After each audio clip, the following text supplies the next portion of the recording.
If we talk about general tools, example of general tools. So see, general tools are the tools which are generic in nature, which can perform multiple tasks. So instead of cancel order, we are creating a tool called modify order. Now this modify order, it can cancel the order, it can issue refund, or it can perform multiple actions based on the action type. So I have designed a tool which can perform multiple actions based on the action type. So based on the type of the action, I will specify this tool will perform multiple actions. So it's a general tool. So modify order is an example of a general tool which will take an order ID, some parameters along with the action type. Action type will decide the type of action which needs to be performed. So modify order can be delete order, place order, issue refund. So that is what modify order is. If we look at the pros of it, fewer tools and more flexible. So see, general tools, since multiple actions can be performed by one tool, we will be needing less number of tools and it will be more flexible. It will be more flexible.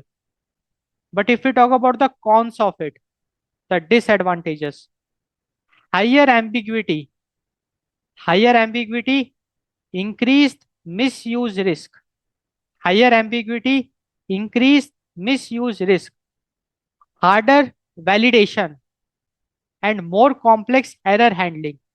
See, general tools, since they can perform multiple actions, ambiguity will increase. So higher ambiguity will be there. And since one tool can perform multiple actions, misuse risk is also there. That tool can be misused. Harder validation. The validation will be tough and more complex error handling. So we saw narrow tool and general tool. If we look into some best practice which you should follow, like when you are designing the tool, there will always be a confusion whether you should go for a narrow tool or for a general tool. So this best practice you should follow. So always prefer narrow tool in early systems. Like in early systems, you prefer narrow, well-defined tools. In early systems, you prefer narrow, well-defined tools. And later, once your system evolves, it becomes mature.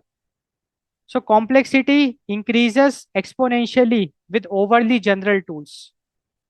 So the drawback of overly general tools is that only complexity increases exponentially. So that's why you should avoid general tools in the beginning. Complexity increases exponentially with overly general tools, and that's why we should prefer narrow tools in the early stages. And later you can combine multiple, like some tools into a single tool, because complexity it increases exponentially with overly general tools.